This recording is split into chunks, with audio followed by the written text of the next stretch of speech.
Thank you, Mr. Chair. I move that we give the opportunity to the former president to have his opening statement. I so move, Mr. President. Mr. Chair. Second, Mr. Chairman. Yes, it was never the intention to deny the former president to give his opening statement. But upon motion of my colleagues, we are going to give the president the first priority now to give us his opening statement. Mr. President, you are recognized.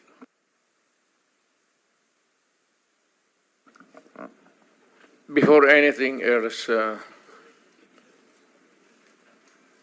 Senator, I'd like to thank the committee for inviting me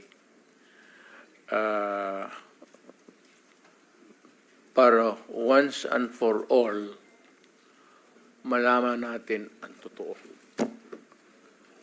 So, I would like to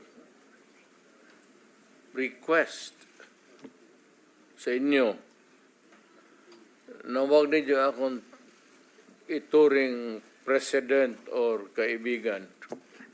Treat me as a witness and tignan natin kung lalabas yung totoo. So, with your permission, at maraming salamat po sa inyong lahat for inviting me. I'd like to start. My mandate as President of the Republic was to protect the country and the Filipino people. Do not question my policies because I offer no apologies, no excuses. I did what I had to do. And whether you believe it or not, I did it for my country. The war on illegal drugs is not about killing people. It is about protecting the innocent and the defenseless. The war on drugs is about the eradication of illegal substances such as shabu, cocaine, heroin, marijuana, party drugs, and the like, as a menace which ruins people, families, communities, and relationships, and tears apart the social fabric which binds society together in peace, harmony, and brotherhood. It is not unlike slogans which serves as calls for a better future, such as the war on waste, war on corruption, and war against climate change. I have always viewed people addicted to illegal drugs as victims and patients requiring medical help and not as criminals. That is why when the war on drugs slogan came into being, coined first as a message to the people of Davao City to stay away from illegal drugs, but at the same time, I had a drug rehabilitation facility constructed in Davao City, a city government expense, manned by Davao City government doctors, psychiatrists, nurses, and health workers, among others, to look after the complete rehabilitation of those addicted to illegal drugs. I believe then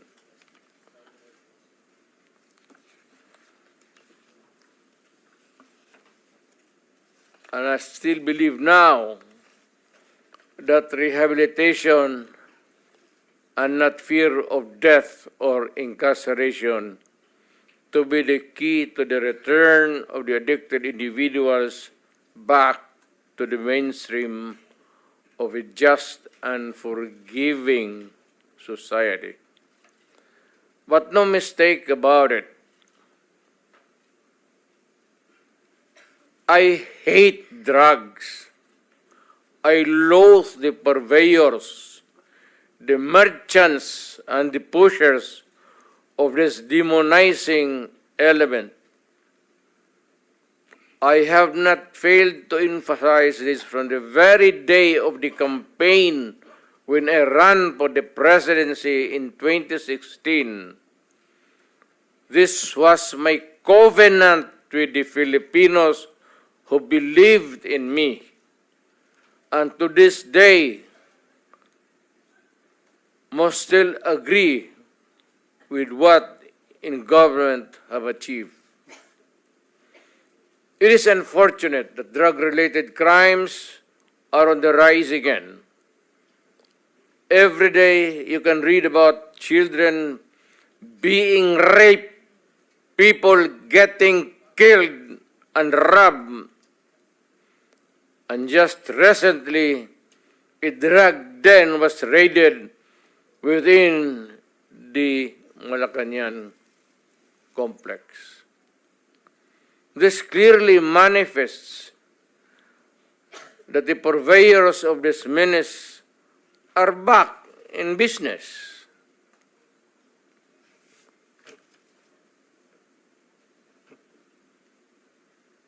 Ano? Gawain natin. The Filipinos are anxious and distressed. Self-preservation is still the first law of nature. It is instinct. It is recognized in our laws as self-defense. That is why I have always told the police authorities and operatives to be mindful of this basic law of nature. However, I tell them not to abuse their authority and power, and hindi ko talaga pinayagan yung abuso ng pulis o sundalo kailanman sa buong buhay ko and as mayor for so many years and as president. In the guise of protecting themselves. But when your very life is placed at risk, and it can be snuffed out in a matter of seconds, then and only then must you act accordingly. Repel the aggression only in self-defense. Alam mo, matagal ako nagturo sa aming bayan sa Police Academy. When I was a prosecutor,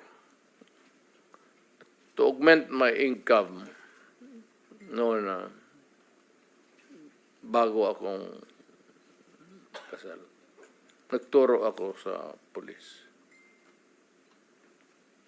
Ang sinabi ko talaga sa kanila, when you are arresting a criminal, you are not supposed to request him to surrender. Rather, you have to overcome the resistance. However, pag ayaw, it's the duty of the police is to overcome the resistance kung ayaw mag-surrender. At kung may baril, at kung tingin mo, sabi ko sa mga pulis doon sa academy, mamamatay ka, barilin mo. Barilin mo sa ulo. Patayin mo at least one less criminal in the community. Yun ang utos ko when I was a fiscal and I was a professor doon sa Police Academy. Yun ang turo ko sa kanila. No quarters given, no quarters asked. Criminal ito.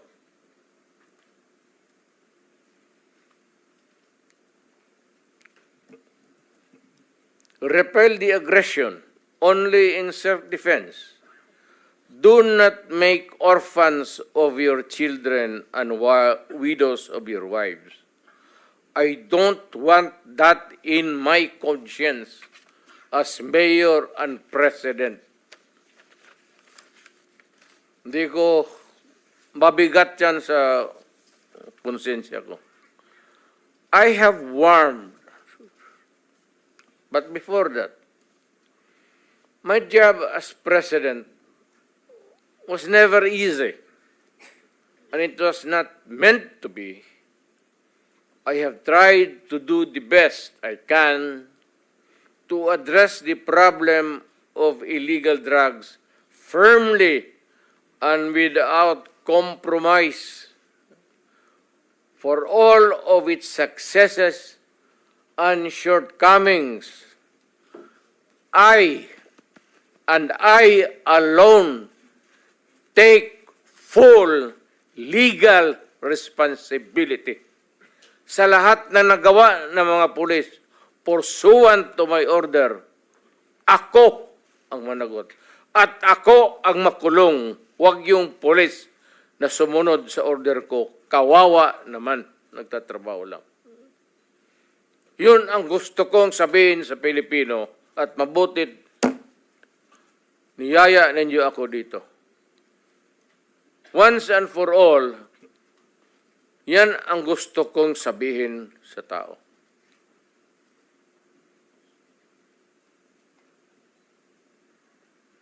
I have warned all of you as your president then and as a private citizen now. Drugs will destroy the Filipino. It will destroy my country. And I will never allow it. Baski ako empleyado sa gobyerno o private citizen, I will do what is necessary to protect my country, my community, at yung mga anak natin. This is a matter of principle. At papagkamatayan ko yan. Maraming salamat. I'm ready to answer your question. Thank you, Mr. President.